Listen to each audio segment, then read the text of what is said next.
कर्म सिद्धांत में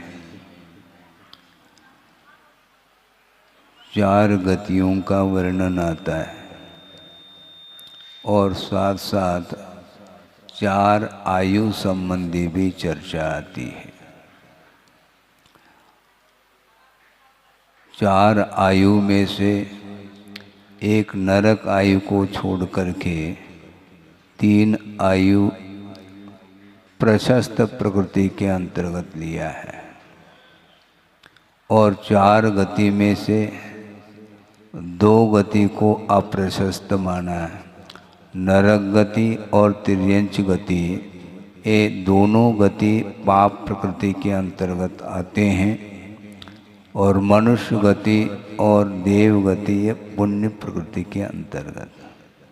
और 4 जो आयु हैं उनमें मात्र नरक आयु को अप्रशस्त माना, बाकी तीनों को प्रशस्त प्रकृति के अंतर्गत लिया है। अब प्रश्न ये उठता है कि तिर्यंच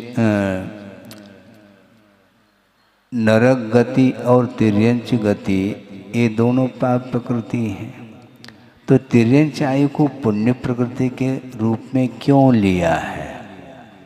लेना नहीं चाहिए कायदे से। केवल नरक आयु को अप्रशस्त मान करके तीनों आयुओं को प्रशस्त के रूप में स्वीकारा है। इसके पीछे तथ्य ये है कि कोई तिर्यंच बनना नहीं चाहता, तिर्यंच गति को प्राप्त कोई होना नहीं चाहता, इसलिए वह अप्रशस्त है। किंतु कर्म के योग में बंद होने के बाद जब तिर्यंच पर्याय मिलती है तो वहाँ से वह निकलना भी नहीं चाहता। इसी को बोलते मोह की विचित्र दशा है कि वह यहाँ का जीव विषयों में डूबता है और उसके साथ तिर्यंच आयु का भी बंद कर लेता है। वहाँ जाने के बाद एक अपवित्र स्थान में भी उसका जन्म हुआ है। अब वो अपवित्र स्थान का अर्थ आपको ज्ञात हो गया होगा, अशुचि स्थान में, और वह अशुचि में कीड़ा हुआ है। समझ रहे हैं? और यहीं से गया वो। एक राजा था और उसने जीवन के आदि से लेकर के अंत तक वैभव के साथ रहा, राग के साथ विषयों का उपभोग किया और उसके मन में ये बात आ रही है कि भविष्य में मैं किस पर्याय को प्राप्त करूँगा। ये विकल्प उसके अंदर है। और एक अवधिज्ञानी मुनि महाराज का समागम होता है तो उनको जा कर के बड़े विनीत भाव से पूछ रहा है कि भगवान अगली पर्याय मेरी कौन सी रहेगी। तो उन्होंने अवधिज्ञान से जान करके ये बताया, तुम्हारी मृत्यु 7 दिन के बाद होगी और तुम कहाँ पर उत्पन्न होगे? अशुचि स्थान में एक विष्ठा का जो कीड़ा होता है वहाँ पर तुम्हारा जन्म हुआ, वह पर्याय तुम्हें मिलेगी। उस राजा ने सोचा, अभी तक जिंदगी भर जीवन भर हमने सुख और शांति का अनुभव किया, अब लास्ट में जाकर के हमारी गति ये हो रही है। इसलिए वह आकर के वह राजा राजकुमार को बोलता है कि मेरी मृत्यु होगी 7 दिन के पश्चात और अशुचि स्थान में एक कीड़े के रूप में मेरा जन्म होगा, इसलिए वहाँ पर जा कर के उसको मार देना। ठीक है। और 7 दिन के बाद, क्योंकि मुनि महाराज के वचन हैं, अवधि ज्ञान से उन्होंने स्पष्ट जाना था और वह घटना घटित होती है। अपने आप को सुरक्षित रखने के लिए वह बंकर में जाकर के छुप जाता है। किसी भी प्रकार से अकाल मरण से बचना चाहता है, क्योंकि मुनि महाराज ने कहा था कि बिजली के माध्यम से तुम्हारी मृत्यु होगी। और सुरक्षित स्थान में जाने के बाद भी बिजली गिर जाती है और उसका अवसान हो जाता है और वहाँ पर जाकर के उसका जन्म होता है। और ये होने से दूसरे दिन वह राजकुमार पहुंचा है एक हाथ में लठ ले करके उसको मारने के लिए, क्योंकि कहा था पिताजी का जीव है, इसलिए उसने कहा था कि इसको मार देना है। मारने के लिए पहुंचा है। 1 बार 2 बार 3 बार लठ का प्रहार किया, किंतु वह विष्ठा का कीड़ा वह भीतर पहुंच जाता है। ऐसा क्यों? यहाँ पर कोई अशुभ गति को नहीं चाहता है, किंतु जाने के बाद वहाँ से निकलना नहीं चाहता। इसको बोलते हैं विषयजन्य सुख। उस विष्ठा के कीड़े को कोई वह स्थान दुर्गंधित महसूस नहीं हो रहा। आपने सिद्धांत पढ़ा हो कि स्पर्श रस गंध वर्ण ये चारों प्रशस्त भी होते हैं और अप्रशस्त भी होते हैं। वह दुर्गंध वस्तु भी उसके लिए हानिकारक नहीं है, किंतु वहीं पर रहना पसंद कर रहा है, मरना नहीं चाहता। एक ही गति है जहाँ पर अकाल में मरण नहीं होने के बावजूद भी निरंतर उसके अंदर भाव आते हैं कि मैं जल्दी से जल्दी मर जाऊं, किंतु तिर्यंच गति में जो पहुंचता है वह मरना नहीं चाहता। सब कुछ उसको अनुकूलता महसूस हो रही है। ये अनुकूलता क्या है हम पूछना चाहते हैं। ये मोह की विचित्र दशा है, इसलिए अनुकूलता से ऊपर उठो और प्रतिकूलता से भी ऊपर उठो तो ये आत्मिक शांति मिलती है। थोड़ी बहुत भी प्रतिकूलता हो जाए तो उसके प्रतिकार के लिए खड़ा हो जाता है, किंतु थोड़ी बहुत भी अनुकूलता मिलती है तो उसका उपभोग कर लेता है, उसमें डूब जाता है। इसके कारण ही ये संसारी प्राणी संसार में अशांति का अनुभव कर रहा है। आप दुखी हैं? सही से बताओ, दुखी हैं? मुझे नहीं लगता। यदि दुखी हैं, दुख की सामग्री को क्यों नहीं छोड़ना चाहते हैं आप?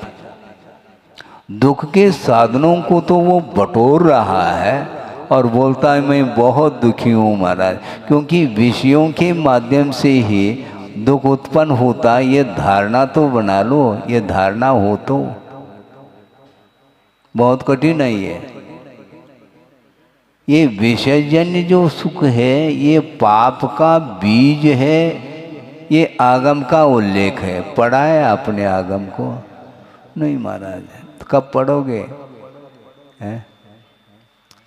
आगम को पढ़ा नहीं, आगम पढ़ा है। मतलब जहाँ है वहीं पर है वो आगम। शास्त्र जहाँ है लाइब्रेरी में, वहीं पर वह शास्त्र है, उसको आपने पलटाया नहीं है। एक पृष्ठ भी उठा करके आप देखो तो वहाँ पर समझ में आ जाएगा कि चतुर्गति का जो दुख है वह किस रूप से संसारी प्राणी को उठाना पड़ता है, उसके लिए कौन कौन से कारण हैं, इसके बारे में बारीकी से जानकारी आपको प्राप्त हो सकती है। दुख से बचना तो चाहता है, किंतु किसके द्वारा दुख उत्पन्न होता है इसकी जानकारी नहीं हो रही, और अनंत काल व्यतीत भी किया है। क्योंकि पंचेंद्रिय के जो विषय हैं उसके सेवन में संसारी प्राणी सुख का अनुभव करता है, आनंद का अनुभव करता है। इसको आचार्यों ने रौद्र ध्यान बोला है, नया विषय नहीं है। विषयों में आनंद मानना धर्म ध्यान नहीं, विषयों में आनंद मानने का नाम रौद्र ध्यान है। और रौद्र ध्यान के साथ ही दुर्गति का बंद हुआ करता, कभी भी धर्म ध्यान के साथ दुर्गति का बंद संभव नहीं है। सम्यक दृष्टि कभी भी नरकायु का बंद नहीं कर सकता, सम्यक दृष्टि कभी भी तिर्यंच आयु का बंद नहीं कर सकता। इससे स्पष्ट है, सम्यक दर्शन उत्पन्न होने के बाद सम्यक दर्शन की उपस्थिति में आसक्ति का अभाव हो जाता है। कल कहा था ना, बहु आरंभ और बहु परिग्रह है, इसके माध्यम से नरकाय का बंद होता है। और आप लोग सब सम्यक दृष्टि तो है ही। फिर ऐसी स्थिति में अत्यासक्ति का भाव नहीं आ सकता और नहीं आना चाहिए। यदि अत्यासक्ति का भाव आने लग जाए तो वह उपलब्ध सम्यक दर्शन भी समाप्त हो सकता है। क्योंकि वर्तमान में क्षायिक सम्यक्त्व नहीं है, इसलिए कभी भी वह सम्यक दर्शन मिट सकता है। अंतर अंतर मुहूर्त में वह सम्यक दर्शन से वह पतित हो सकता है संसारी प्राणी। ऐसा क्यों?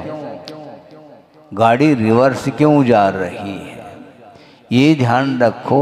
सम्यक दर्शन की उत्पत्ति में जो बहिरंग कारण हैं वे सारे सारे स्पष्ट ही दिखाई दे रहे हैं। देव यानी जिनबिंब है, शास्त्र है, गुरु हैं, पंच परमेष्टि हैं, अहिंसा लक्षण रूप जो धर्म है, इसके प्रति श्रद्धान करने से सम्यक की उत्पत्ति बताई है। और सम्यक दर्शन का अभाव किस कारण से होगा? जिन कारणों के माध्यम से सम्यक की उत्पत्ति हुई है, क्या उन्हीं कारणों के द्वारा सम्यक्त्व का अभाव होगा क्या? नहीं, सम्यक्त्व के अभाव में हमेशा विषय ही कारण सिद्ध होता है। रौद्र ध्यान के माध्यम से वह संसारी प्राणी दुर्गति का पात्र बनता है। आनंद हिंसा में आनंद मानता है। महाराज आप ये क्या कह रहे हैं? मैं नहीं कह रहा हूँ, आगम कह रहा है। पढ़ो तो। हिंसा में जो आनंद मानता है वह धर्म ध्यान नहीं कर सकता। जिस समय विषयों में आनंद है, हिंसा में आनंद है, उस समय रौद्र ध्यान होगा। और रौद्र ध्यान और धर्म ध्यान एक साथ संभव नहीं। तो महाराज हम कैसे बचेंगे? बचना आपको है। हिंसा में आनंद, असत्य में झूठ में आनंद, चोरी में आनंद और परिग्रह संरक्षण में आनंद। इसलिए स्वरूपानंद संभव नहीं। स्वरूप का जो आनंद है वह इनके साथ विरोधाभास है उसका। इसलिए 5 पापों से जो ऊपर उठने का प्रयत्न करता है वही धर्म ध्यान कर सकता है और करता भी है। सम्यक दर्शन सुरक्षित रखो, लेकिन सम्यक दर्शन सुरक्षित कैसा रहेगा? अत्यासक्ति के साथ जिसका जीवन चल रहा है उसका सम्यक दर्शन ओम शांति प्रश्न चिन्ह लगता है। किसी भी पल में जैसे वैराग्य उपज सकता है उसी प्रकार किसी भी पल में वह सम्यक दर्शन मिट सकता है। इसीलिए रौद्र ध्यान से बचिएगा। आप व्यापार करेंगे, व्यवसाय करेंगे, मैं मानता हूँ आवश्यक भी है, किंतु जितना आवश्यक है उसके ऊपर आशा नहीं होनी चाहिए। एक अरबपति है अथवा खरबपति है, हम उन्हें पूछना चाहते हैं कि इतनी लंबी चौड़ी जो संपदा है इसका उपयोग खाने पीने में कितना होता है? पॉइंट में आएगा। खरबपति है वह सारा सारा खाने में आ रहा है क्या? वह संपदा नहीं, बिल्कुल बहुत पॉइंट में है। उतना ही वित्त वो अपने जीवन जीने के लिए आवश्यक है, लेकिन अन्य जो कुछ भी संपदा है जो अनावश्यक है उसका उपयोग ऐश करने के लिए वह करता है। विलासता की पूर्ति के लिए संसारी प्राणी न जाने कौन कौन से कृत्य करता है, कर्म करता है, उसके कारण ही उसका पतन निश्चित है।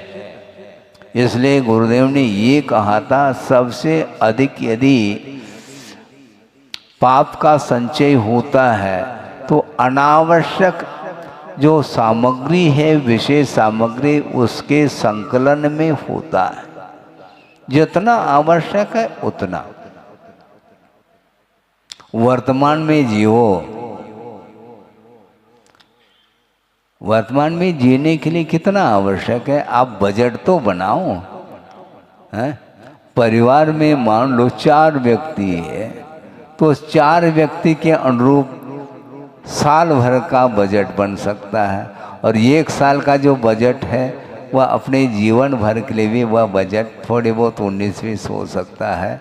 कभी भाव घटता है, कभी बढ़ता है, इस अपेक्षा से उसके लिए मार्जिन है। किंतु अनावश्यक वस्तुओं के संग्रह में निश्चित रूप से पाप ही होता है उसमें, और उसका उपयोग न स्वयं के लिए हो रहा है न दूसरे के काम में आ रही है वह संपदा। आप यहाँ पर बैठे हैं और आउट ऑफ कंट्री में बैंक में, स्विच बैंक में आपकी संपदा है, वो किसके काम में आ रही है? आपके काम में आ रही? वो नहीं आ रही। तो क्यों रख रखा उसको? है? रखा क्यों उसको? और इतना कमाया क्यों है? किसी ने कहा कि महाराज दान के लिए कमाने में क्या बाधा है? तो दान के लिए कमाना ठीक नहीं, क्योंकि दान की परिभाषा ज्ञात नहीं है आपको। कल भी हमने बात कही थी, दान उसको बोलते हैं अनुग्रहार्थम, स्वयं के ऊपर उपकार करने के लिए और दूसरे के ऊपर उपकार अनुग्रह करने के लिए दान दिया जाता है। और अनिति का सहारा लेकर के जो व्यक्ति का अर्जन किया है उसमें कितने जीवों के प्रति आपने अनुग्रह किया, मुझे बताओ। क्योंकि अनुग्रह के लिए दान किया जाता है। तो बड़ी बड़ी फैक्ट्री खोल रखी है, अरबों खरबों की संपदा, उसमें कितने जीवों के ऊपर अनुग्रह हो रहा है आपके द्वारा, मुझे बताओ। असंख्य जीवों की विराधना उस आरंभ और परिग्रह के संचय में होता है। फिर बाद में बूंद के समान दान कर रहे हैं, क्या आवश्यकता है? क्योंकि अनुग्रह करने का नाम दान है, तो इतने असंख्य जीवों के प्रति कोई अनुग्रह नहीं हुआ, फिर ये कौन सी पद्धति है अनुग्रह की? और पूज्यपाद स्वामी ने स्पष्ट शब्दों में कहा है, मुझे कहने में कोई संकोच का अनुभव नहीं होता है, क्योंकि जैसा आगम में कहा है वैसा कहने के लिए हम बैठे हैं यहाँ पर। त्यागाय श्रेयसे वित्त मवित्त संचिनोति यः स्वशरीरम स पंकेन स्नास्यामि इति विलिम्पति। क्या कहा? त्यागाय श्रेयसे, ये त्याग जो है कल्याणकारी है, दान कल्याणकारी है, ऐसा समझ करके वह निर्धनी व्यक्ति जिसके पास वित्त नहीं है, वह वित्त का संचय करता है। वह क्या करता है? पूज्यपाद स्वामी कहना चाहते हैं, वह अपने हाथों से वह कीचड़ से अपने शरीर को लिप्त कर रहा है, और क्या सोचता है, बाद में मैं इसको जल के द्वारा धो लूंगा। ये बुद्धिमानी है क्या? एक घड़ा पानी रखा है, स्वच्छ पानी है, और अपने पैर को कीचड़ में ले जा रहा है। सामने वाला कहता है, ये तुम पागलपन हो, क्या करना चाह रहे हो? पागल थोड़ी हूँ मैं, ये नहीं दिख रहा क्या इतना बड़ा घड़ा जो है पानी से भरा है, इसे धो लूंगा मैं। अरे पानी इसके लिए उपयोग में लाओगे? बुद्धिपूर्वक आप कीचड़ में पैर डालो, फिर बाद में धोते रहो, ये ठीक नहीं। उसी प्रकार जो है पूर्वापर विचार किए बिना ये जो कुछ भी वित्त का संचय किया जा रहा है, वह बिना पाप के वित्त का संचय संभव नहीं है। तो क्या क्या करें महाराज? जितना आवश्यक है उतना कमाओ और उसी में से दान दो, वह दान माना जाता है। आप भोजन करने के लिए बैठे हैं, 4 रोटी आपके थाली में है, कोई आ जाता है तो उसके लिए भी 1 रोटी दे दी आपने, यह दान माना जाएगा। समझ में आ रहा है? नहीं है, ये परिग्रह भयंकर रूप है, इसका कोई अंत नहीं। आशा अनंतात्मक हुआ करती है, इसलिए और की जो भूख है वह ठीक नहीं, क्योंकि आर ध्यान और रौद्र ध्यान में वह अपने जीवन को समाप्त कर रहा है। हिंसा में आनंद, महाराज हमें आनंद थोड़ी आ रहा है, जो नहीं आ रहा है तो फिर काय में आनंद आ रहा है, ये बताओ हमें। यदि आपको परिग्रह में आनंद नहीं आ रहा है तो परिग्रह का संचय इतनी अधिक मात्रा में क्यों किया जा रहा है? वो उपयोग में नहीं आ रहा। परिग्रह का संचय करके, वित्त का संचय करके कोई वह जमीन में गाड़ता है, क्या गाड़ करके नहीं रखते? तो वह किसके उपयोग में आ रहा है मुझे बताओ आप? वह अपने परिवार के उपयोग में भी नहीं आ रहा है, क्योंकि जो उपयोग में आ रहा है उतना ही वो उसका उपभोग करता है। बाकी स्टॉक वो क्या है? कितने जीवों की विराधना हुई है।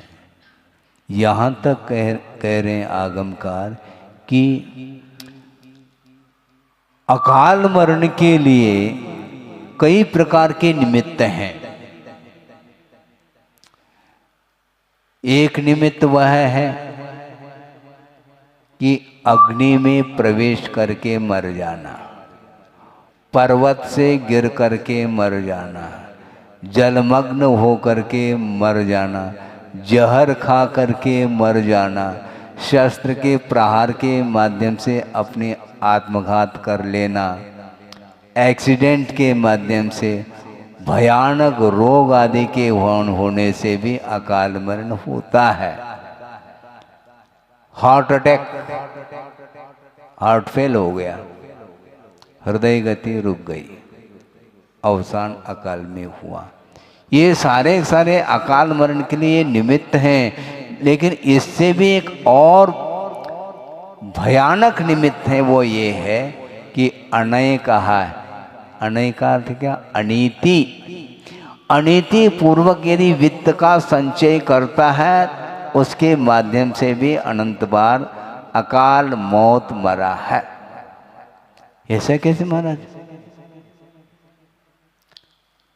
जो चोरी करने के लिए आता है, डाका डालने के लिए, वो किसके यहाँ जाता है? जो आज कमा करके खा रहा है उसके घर में जाता है। वो उसके घर में कुछ है ही नहीं, घर खाली है। वो प्रतिदिन कमा रहा है और प्रतिदिन वह खा रहा है, स्टॉक में कुछ नहीं। तो किसके पास जाएगा? जो गिनीज बुक में आता है उसके घर जाता है। वो फेमस है भैया, उसको ढूंढो। हाँ, पेपर न्यूज़ है, सबसे अधिक वित्त किसके पास है, तो उसके पास जाता है और जा करके सीधा क्या सीधा कहता है, जल्दी करो।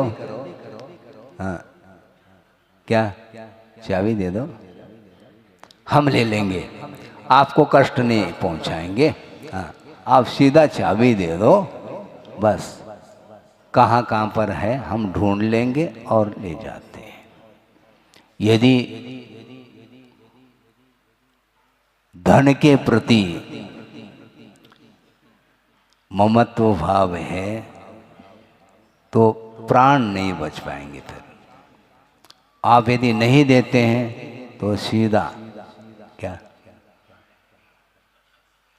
सीधा अर्थात समझ में आ गया। अब प्राणों का बचना मुश्किल है, पूरा का पूरा खाली कर देता। हम ही बाहर जा रहे हैं, आपको जो करना हो कर लो। अब ये इसके अपेक्षा से थोड़ा थोड़ा थोड़ा दान करते हैं तो ये नौबत नहीं आती। मान लो इनकम टैक्स और सेल टैक्स ऑफिसर आ गए, घर में छापा पड़ जाता है। अब अरबों की संपदा है तो सीधा ही बोलता है 5 लाख नहीं, 5 करोड़ चाहिए तो ले लो, बाकी सब तो बचेगा। बिना इसमें बोली की आवश्यकता नहीं, सीधा ही बंडल। हाँ, इसमें बोली की कोई आवश्यकता नहीं, सीधा हाँ नगद, हाँ तुम्हारे अकाउंट में आ जाएगा। हाँ, 5 करोड़ 10 करोड़ तो 10 करोड़, कम से कम 90 करोड़ तो बचेंगे। ये सब क्या है? उस धन के प्रति लोभ होते हुए भी उसको वो दे रहा है, क्योंकि देना पड़ रहा है, ये दान नहीं है। तो इतना संचय क्यों करते हो? अनावश्यक वित्त के संचय में जो पाप अर्जित होता है उसका फल यही निकलता है, उसका पतन निश्चित है। इसलिए आप अपना अपना बजट बनाओ और अच्छे ढंग से भविष्य के जीवन को उज्जवल बनाने के लिए यही एकमात्र साधन है हमारे लिए। इसलिए हिंसा में आनंद मानता है, चोरी में, झूठ में, इस सब में आनंद, और परिग्रह संचय में आनंद। उसको भूख नहीं लगती है, दुकान खुली है और लाइन की लाइन लगी है, ग्राहकों के तांता टूट नहीं रहा, और वो लड़का आया है, पिताजी टिफिन रखो वहीं पर, बाद में देख लें, अभी हमें भूख नहीं लगी, क्योंकि बंडल के ऊपर बंडल आ रहे हैं, हमें भूख है ही नहीं। मतलब ये सब क्या है? भूख समाप्त हो गई क्या? अरे खा लेंगे। इतनी रुचि उस धन के प्रति। पेट तो 4-6 रोटी में भर जाता है, लेकिन पेटी थोड़ी भर पाता है, और पेटी को भरने के लिए वो अपने जीवन को खपा देता है। इसलिए ये ठीक नहीं माना जाता है। ये श्रद्धान होना चाहिए, और श्रद्धान में ही यदि मान लो कमी रह गई, फिर आगे का जो रास्ता है वह अवरुद्ध हो जाता है। मोक्ष मार्ग स्वयं के द्वारा अवरुद्ध हो रहा है, कोई दूसरा नहीं कर रहा है। आप चलना चाहो तो मोक्ष मार्ग पर चल सकते हैं। किसी ने कहा कि महाराज सब लोग यदि मुनि बनेंगे तो आहार कौन देगा? ये चिंता है उसको, ये फालतू की चिंता है, इससे क्या होना है? अरे संयम का पालन करेंगे तो निरंतर पुण्य का संचय होगा, साथ से पुण्य का संचय होगा, और सब कुछ व्यवस्था होगी। हमें व्यवस्था नहीं करनी, ये ध्यान रखो। व्यवस्था बिगाड़ रहे हैं आप, दान की व्यवस्था है। आहार के लिए श्रमण लोग जाते हैं और आप लोग व्यवस्था बड़ी, हमें कभी कभी हंसी आती है। वो बाहर से आ जाता है और थाली अपने हाथ में रख रखा है। अरे हमने देख क्या हो रहा है भैया, ये इसका चौका है ही नहीं, और इतना अधिकार पूर्वक क्या चल रहा है ये कार्य अपने हाथ में, और वह स्वयं संचालित कर रहा है उस चौके को। ये गलत बात है। वो कब सीखेंगे? जो चौका जिसने लगाया है वो नवदा भक्ति जानता है, आपसे भी अच्छे से जानता है। लेकिन ये ताली बाहर वाले बजा रहे हैं कि चौके वाले?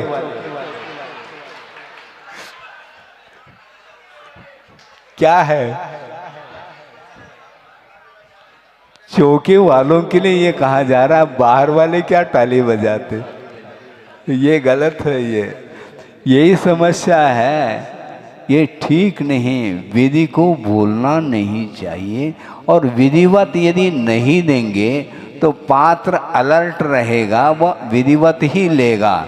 आपको अच्छा लगे या बुरा लगे, आगम को जो अच्छा लगेगा वो हम करेंगे, और आपको यदि आगम अच्छा लगता है आप सुधारिए अपनी प्रक्रिया को। बहुत कठिन है ये। चौके वाले जानते हैं कि ये बाहर का मेंबर है, लेकिन फिर भी वह आने दो उसको। क्यों? व्यवहार निभाना है, नहीं तो व्यवहार टूटेगा हमारा। महाराज तो 4 दिन के लिए आए हैं, हम जिंदगी भर ये दुकान मकान कैसे चला पाएंगे? ये रिलेशन जो है ना, ये बढ़ाता चला जाता है। ये बहुत कठिन है, लेकिन होना नहीं चाहिए कायदे से। बुरा तो नहीं लग रहा है? ये यथार्थ सत्य है, उसमें बुरा लगने की क्या बात है? बुरा नहीं, बुरा सा लगना चाहिए, वो मीठा लगना चाहिए। बुरा क्यों लगे? ये बहुत कठिन होता है। स्व का उत्सर्ग होता है, ने स्वयं का त्याग होता, दूसरे का त्याग नहीं होता। इसलिए उतना ही कमाना चाहिए। जिंदगी भर जो कुछ भी कमाने में ही पूरा समय व्यतीत हो रहा है, तो उसके माध्यम से पुण्य का संचय नहीं होता। और ये उन्होंने स्पष्ट ही उल्लेख किया है कि वह पाप का बीज है। क्या सुन रहे हैं? किसके लिए कहा? इंद्रिय जन्य जो सुख है वह पाप का बीज है। बोना हो तो एज यू लाइक, हमारे हाथ में क्या है? हमारे हाथ में पीछे कमर लो, खत्म। हमारे हाथ में है क्या? आपका जीवन आपके हाथ में है और मेरा जीवन मेरे हाथ में है। हम जो परिणाम करेंगे उसका फल का भोक्ता स्वयं को होना पड़ता है। इसलिए विधिवत चलिए, श्रद्धान आगम के अनुरूप बनाना चाहिए। एक और विशेष मैं आपके सामने बात रखना चाहता हूँ कि आचार्यों ने तप करने के लिए कहा है यथाशक्ति, किंतु श्रद्धान को यथाशक्ति ऐसा नहीं कहा। यथार्थ श्रद्धान करो, क्योंकि श्रद्धान में मात्र विश्वास रखना है, अभी आचरण नहीं किया जा रहा है। आचरण यथाशक्ति करो, किंतु श्रद्धान यथार्थ श्रद्धान करो। जिस वस्तु का जैसा स्वरूप है उसको उसी रूप में श्रद्धान करने का नाम सम्यक्त्व है। इसलिए आगम में जिन जिन पदार्थों का जैसा वर्णन मिलता है उसके प्रति यथार्थ श्रद्धान यदि करेंगे तो सम्यक्त्व की उत्पत्ति होगी। इसलिए सम्यक दर्शन के जब 8 अंग हैं तो निकांक्षित अंग को क्यों भूल रहे हैं आप? कर्माधीन है इंद्रिय सुख और अंत को प्राप्त होने वाला है, शाश्वत नहीं है वो। एक तो कर्म के अधीन है, यानी पुण्य कर्म का उदय होगा तो आपको इंद्रिय के विषय उपलब्ध हो सकते होते हैं, और पाप कर्म का उदय आ जाए तो पाप कर्म की सामग्री मिलेगी। तीव्र पाप कर्म का उदय आ गया तो हथकड़ी लग जाएगी, लगेगी वो पाप कर्म के उदय में, और पुण्य कर्म के उदय में हथकड़ी छूट भी जाएगी। ये सिद्धांत है। इसलिए कि कर्म के अधीन जो सुख है ऐसा श्रद्धान करो, और अंत को प्राप्त होने वाला ये श्रद्धान करो। और बीच बीच में वह दुख से घुला हुआ है, निरंतर सुख नहीं मिलता, बीच बीच में वह दुख। हाँ, आप भोजन करते हैं क्यों? भोजन करते हैं कि नहीं? हाँ, भोजन अच्छा लगता है कि ना? अच्छा लगता है, लेकिन कभी कभी आंखों में आंसू भी आता है, ज़्यादा मिर्च हो जाए तो। मिर्ची की मात्रा बढ़ गई मान लो तो वह दुख होता है। हाँ, निरंतर सुख नहीं है। ये बीच बीच में अंतर आता रहता है। अभी करंट है, बिजली है, इसलिए पंखा घूम रहा है, ये सुख है, आनंद। और बिजली गोल, आनंद गोल। ये कर्म के अधीन है, अंत को प्राप्त होने वाला है, दुख से मिश्रित है। और लास्ट में एक विशेषण और दिया है, पाप बीजे। वह पाप का बीज है। जब ये श्रद्धान ही हो गया तो पाप का बीज इतना क्यों बोना चाहते हैं? जितना आवश्यक है उतना रखो और बाकी ओम शांति। बचा हुआ क्या करेंगे महाराज? बड़े बाबा के चरणों में चढ़ाओ, जिसमें सार है। जल्दी से यदि जनालय बनाना चाहो तो बिल्कुल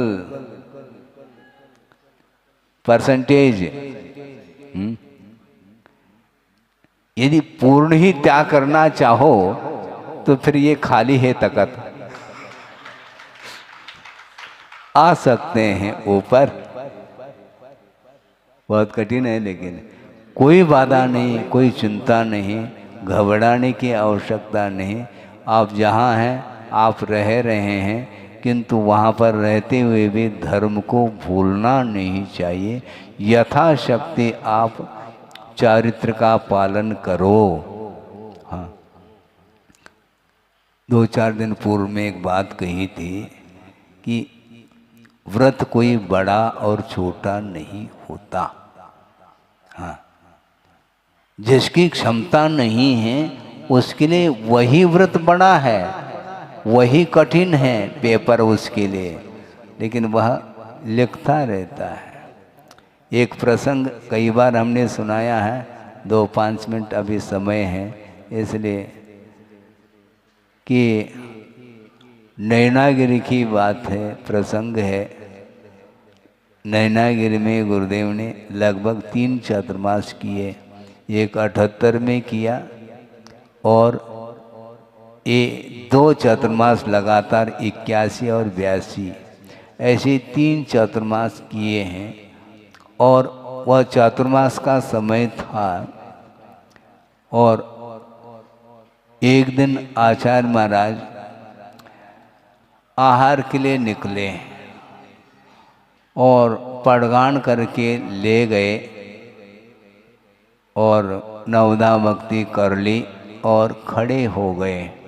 आहार प्रारंभ हुआ और बाहर 2 व्यक्ति खड़े थे 16 पहन करके, लेकिन निवेदन कर रहे हैं। सुन रहे हैं आप? घुस नहीं रहे थे वो, जैसे आप लोग घुस जाते हैं। वो हाथ जोड़ करके निवेदन कर रहे थे कि महाराज, बहुत दिन की हमारी भावना वो आज पूर्ण हो जाए, कि कम से कम 2 ग्रास देने की मेरी भावना है। और वह हाथ में वह सामग्री लेकर के ही आए हैं। तो गुरुदेव तो मौन हैं। थोड़ी सी उनकी ओर दृष्टि गई और देखा, महाराज मैं 2 ग्रास देना चाहता हूँ, लेकिन मैं रात्रि भोजन त्याग नहीं कर सकता महाराज, लेकिन देना तो है। तो गुरुदेव ने देखा और उन्होंने फेस रीडिंग कर ली। उन्होंने सोचा कि इस ग्राहक को लौटाना ठीक नहीं। हालांकि रात्रि भोजन का त्याग नहीं है उसका, लेकिन फिर भी उन्होंने मुस्कान ले ली और वह भीतर आकर के 2 ग्रास दिए। अभी ताली नहीं बजाओ। फिर बाद में आहार संपन्न हो गया और चौके वाले आचार्य महाराज को भेजने के लिए पर्वत पर पहुंच गए और वो 2 व्यक्ति भी साथ साथ हो गए। जाने के उपरांत बैठ गए आचार्य महाराज और सब बैठ गए। आचार्य महाराज ने उन 2 व्यक्तियों को कहा कि देखो, आहार के समय पर तो मैं मौन था, कुछ बोल नहीं सकता, अब तो मैं बोल सकता हूँ। तो उन दोनों व्यक्तियों ने कहा कि महाराज आप जो कहो उसके लिए हम तैयार हैं, लेकिन रात्रि भोजन नहीं छोड़ पाएंगे। तो आचार्य महाराज ने पूछा, तुम लोग क्या करते हो?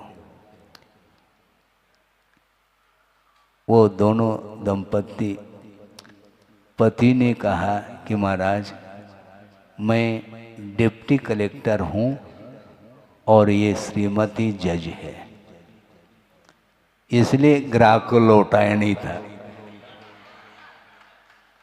और बाद में गुरुदेव ने ये कहा कि अब मैं जो कहूँगा उसके लिए मंजूरी है क्या? महाराज जो आप कहो, लेकिन रात्रि भोजन को छोड़ करके। तो आचार्य महाराज ने कहा, समझ रहे हैं इसका अर्थ क्या? कोई दान मांग रहे हैं क्या? नहीं, 5 का अर्थ तुम 5 अनुव्रत को अंगीकार करो। महाराज ये तो रात्रि भोजन से भी टफ है। नहीं, टफ नहीं है, बहुत सरल है। कैसे महाराज? हम बताते हैं बैठो। उन्होंने ये कहा, आप गवर्नमेंट सर्वेंट हो, आपको जो सैलरी मिल रही है उससे 1 पाई भी अतिरिक्त नहीं लेंगे। महाराज ये तो हो जाएगा, हो गया हमारा काम, क्योंकि परिग्रह की सीमा हो गई। मान लो आपको 1 लाख भी मिल रहा है, मान लो पे, तो ठीक है, उसके ऊपर एक पाई भी हम रिश्वत के रूप में नहीं लेंगे। उन्होंने मंजूरी कर दी तो परिग्रह परिमाण हो गया।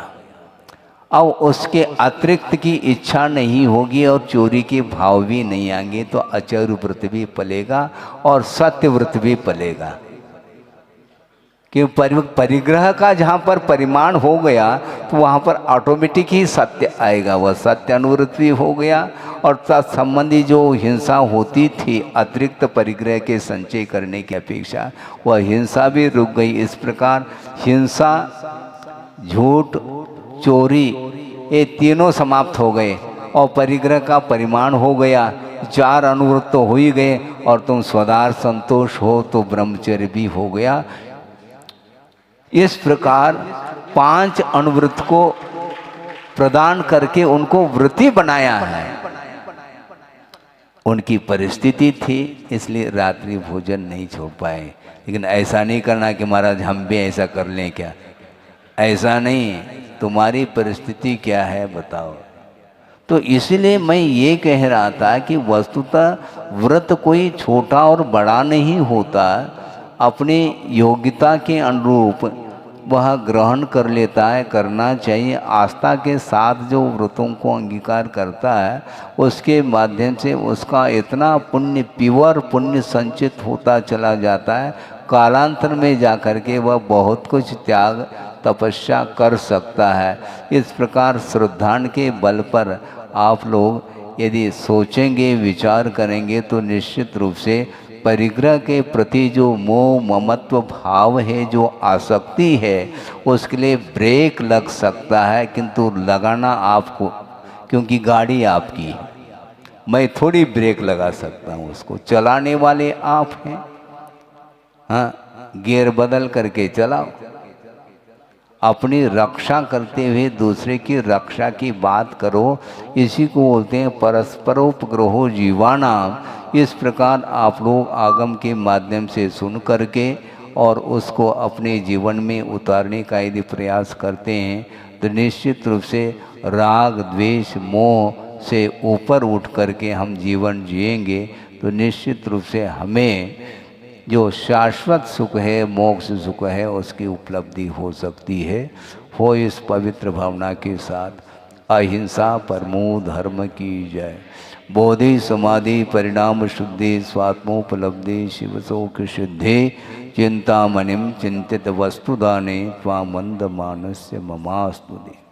परम पूज्य आचार्य गुरुवर श्री विद्यासागर जी महाराज की जय।